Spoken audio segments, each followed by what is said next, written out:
And welcome back. In a few minutes, we bring in our legal panel to discuss how the court system has been totally upended by COVID and whether or not people can be denied certain privileges if they choose not to get the vaccine, and a host of other topics. But first, let's kick off our legal stories with President Trump. And as usual, there's a ton to talk about. There is lots of reporting saying the president is considering pardoning himself and preemptively pardoning his adult kids and even Rudy Giuliani. Some constitutional scholars say he can do it. Others, though, say he can't. In a minute, I'll ask my guest where he stands. Then there's all the legal exposure that Trump could be facing once he leaves the White House. I'm going to quote now from a piece in the Times Magazine that I think does a good job of spelling it out. There are numerous potential criminal acts for which the president could be investigated, including tax evasion and fraud, campaign finance law violations, obstruction of justice, public corruption, and bribery. No ex-president has ever been indicted before, but no president has ever left office with so much potential criminal liability. Just like with the pardons, there is another issue that has a lot of people taking sides on. Joe Biden said that he wants to move on and try to unify the country. So if the Justice Department starts investigating Trump, that could prove divisive and go against what he campaigned on. Biden, he's also trying to reset the dynamic between himself and his attorney general and move past the days of Trump and Barr, where the AG acted more like the president's personal attorney than working for we the people. Now, those are some of the cons, but there are certainly pros. Number one, it would prove that nobody is above the law, including the president. Also, it could deter future presidents from the obstruction and stonewalling that this president has practiced and wound up getting him impeached. Also, could also prevent Trump from running again in 2024. So there's that. Joining us now to discuss, former federal prosecutor Gene Rossi. Gene, how are we doing? I'm doing well. Happy holidays, Richard. To you as well. Well, let me first, can we just say a game, set, match now with Safe Harbor a day in the past, and given the high court wouldn't take up that Fakakta case out of Pennsylvania, it's over, right? Yeah. Game, set, match, done deal, put a fork in it. It's done. Okay. And another topic you and I have talked quite a bit about, the Attorney General.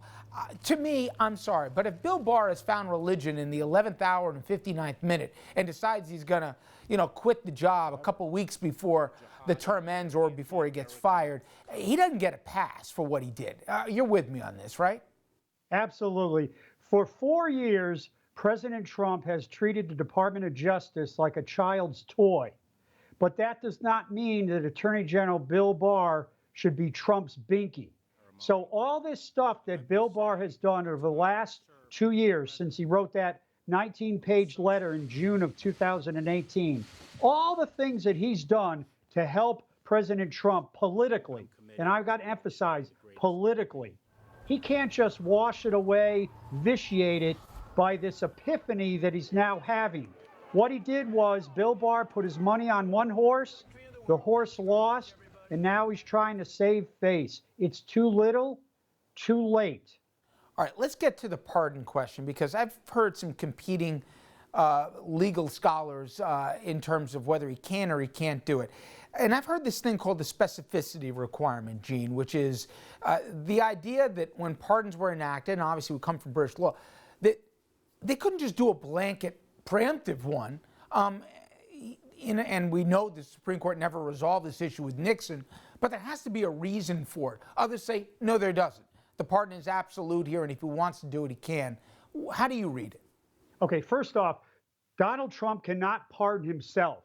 He can grant pardons. He can't grant himself a pardon, and that'll have to go to the Supreme Court if he is crazy enough, and he is, to issue a pardon for himself.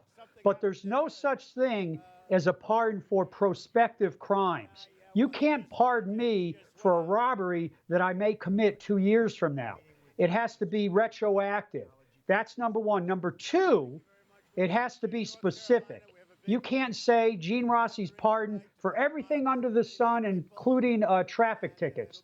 You can't do that. It has to have an area, a topic.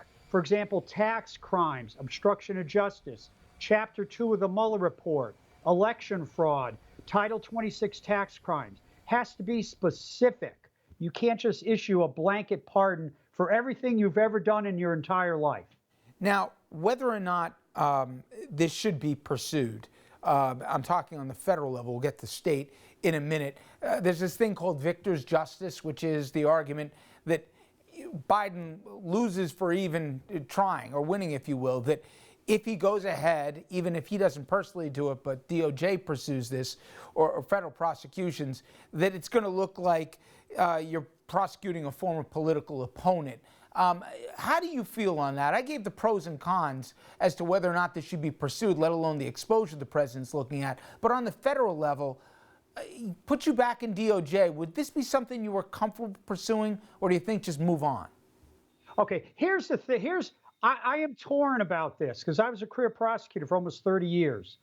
It looks, the negative is it makes Joe Biden, the new president, look very vindictive and seeking retribution. So I would be very cautious on going after Donald Trump for past crimes. If they do look at his past conduct, when he was president and when he was during his election season, arguably he committed election fraud, according to Michael Cohen. It looks vindictive. But here's the pros for investigating Donald Trump. And you said it sort of the intro. No person is above the law. And Donald Trump is not above the law. And there are a plethora of potential crimes that could be looked at. Chapter 2 of the Mueller report. We got about 4 to 10 obstructive acts that could be looked at. The election conspiracy to which Michael Cohen pleaded guilty, and Donald Trump was an unindicted conspirator in effect. Here's another big one. Bank fraud, which Michael Cohen talked about in terms of his conduct in New York before he became president. And the last is taxes, taxes, taxes. Alan Weisselberg. We are going to get the tax returns of Donald Trump someday, somehow, probably in the next few months. I suspect there may be red flags and loud gongs in Donald Trump's tax returns for himself and also the Trump organization.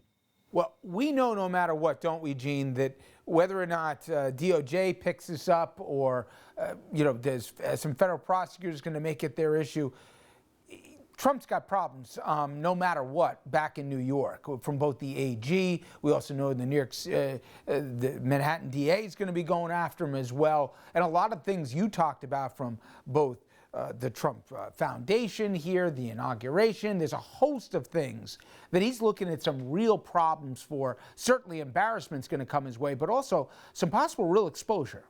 Absolutely. He can pardon himself, try to. He can pardon his entire family and everybody in the White House. That is federal.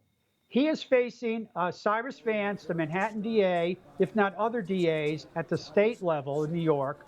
And he's got apparently big troubles there, and the pardon power doesn't absolve him.